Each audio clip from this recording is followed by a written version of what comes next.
दोस्तों, क्या आपके घर में भी सीलन या फिर पपड़ी कुछ इस तरह की बनने लगी है? तो ये वीडियो आपके लिए ही है, क्योंकि ये वीडियो में मैंने अच्छे से समझाया है कि कौन सा वाटर प्रूफिंग केमिकल यूज़ करना चाहिए और कैसे यूज़ करेंगे। तो चलो ये सब अच्छे से समझते हैं। दोस्तों, ये समझने से पहले ये समझ लेते हैं कि जो डैम्प है वो उसके प्रकार कितने होते हैं, क्योंकि ये समझोगे तभी तो आप ये समझ पाओगे ना कि ये केमिकल को हमें कहाँ पर किस तरह से यूज़ करना चाहिए। डैम्प होता है ना, वो 3-4 प्रकार के होते हैं। मैं आपको वो प्रकार पहले गिनवा लेता हूँ ताकि आपको ये समझ आ जाए कि जो हमारे यहाँ डैम्प है वो किस तरह का है।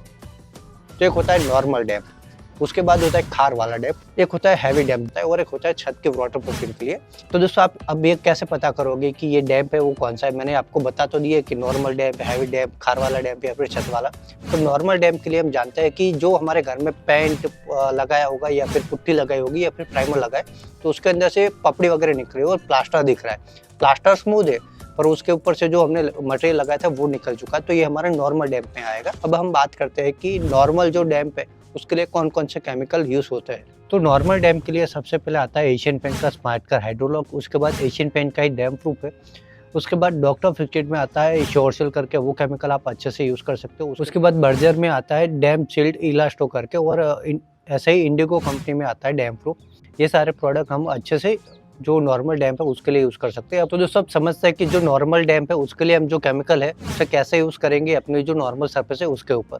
तो सबसे पहले हमें 3 पार्ट में इसे मैं पहले डिवाइड कर देता हूँ। सरफेस की प्रिपरेशन, उसके बाद पेंटिंग प्रिपरेशन और उसके बाद फाइनल केमिकल को किस तरह से लगाया जाता है। केमिकल लगाने के बाद जो प्रोसेस होती है वो नॉर्मली होती है, हमें पुट्टी करनी होती है, प्राइमर करना होता है और फिर पेंट करना होता है। तो मेन ये 3 पार्ट होता है कि सरफेस के प्रिपरेशन, जो पेंटिंग के लिए क्या क्या सामान चाहिए और लास्ट में केमिकल को किस तरह से लगाया जाता है। तो अभी मैं बात कर रहा हूँ, सिंपल आप समझो कि मैं स्मार्ट का हाइड्रोलॉक लगा रहा हूँ। स्मार्ट का हाइड्रोलॉक की जगह आप कोई भी मैंने आपको जो नॉर्मल के लिए बताया वो यूज़ कर सकते हो। तो सबसे पहले हमें सरफेस की प्रिपरेशन करनी होती है। यहाँ पर आप पुट्टी ब्लेड लीजिए और या फिर वायर ब्रश लीजिए और जो लूज पार्टिकल है ना, पपड़ी वगैरह बन रही है, उसे अच्छे से रिमूव कर दीजिए। जितना हो सके उतना रिमूव करना है हमें। और ये समझो कि आप चौरस कहीं पे लग रहा है और बीच में कोई पुट्टी का ऐसा धब्बा है, तो उसे धब्बे को हटाना है हमें। आजू बाजू ऐसा नहीं क्या कर देना है, धब्बे को हटा लेना है और प्लेन प्लास्टर देखिए वहाँ तक को सरफेस क्लीन करनी है। सरफेस क्लीन हो जाए उसके बाद कपड़े या फिर झाड़ू की मदद से उसे अच्छे से साफ कर लेना है। साफ करने के बाद जो हमारा केमिकल है ना, वो केमिकल लगाना है। अब मैंने स्मार्ट का हाइड्रोलॉक आपको इसीलिए बताया क्योंकि ये रेडी टू यूज़ प्रोडक्ट आता है।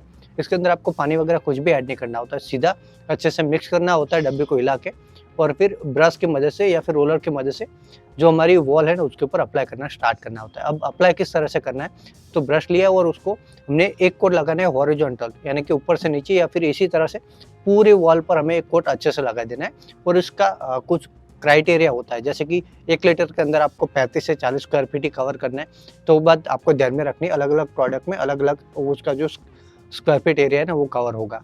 अब फर्स्ट कोट लगा लिया, उसके बाद हमें 3 से 4 घंटे मिनिमम सूखने देना होता है, कोई भी प्रोडक्ट लो। उसके बाद हमें सेकंड कोट लगाना होता है। कई ऐसे प्रोडक्ट भी है मैंने आपको बताया उसमें 1 कोट में काम हो जाता है, पर 2 कोट लगाओगे तो काफ़ी अच्छा रिजल्ट रहेगा।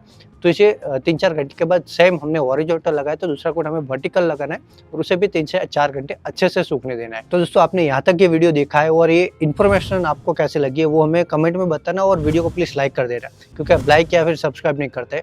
अब ये सूख जाए उसके बाद हमें उसके ऊपर पुट्टी करनी है। तो पुट्टी आप कौन सी यूज़ करोगे?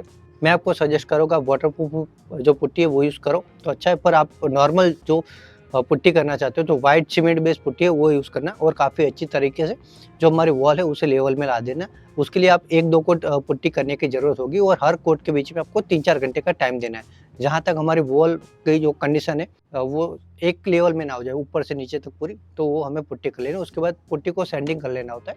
सैंडिंग करने के बाद उसके ऊपर आप प्राइमर, अपना जो मन चाहा प्राइमर करना चाहो, आपका बजट कम है तो उस हिसाब से इंटीरियर प्राइमर यूज़ करो, या फिर एक्सटीरियर कर रहे हो तो एक्सटीरियर प्राइमर यूज़ करो। और बाद में अपना जो भी कलर चाहो, वो रॉयल चाहो या फिर ट्रैक्टर इमल्शन चाहो या फिर कोई और कंपनी का चाहो, वो आप अपने हिसाब से 2 कोट में कर सकते हो। और प्राइमर, पुट्टी और पेंट तीनों के बीच में जितने भी कोट लगा उसके बीच में मिनिमम 3 घंटे का हमें टाइम देना है, गैप देना है, ताकि वो अच्छे से सूख जाए और उसके बाद जो हम दूसरा कोट करें काफ़ी अच्छी तरीके से हो जाए।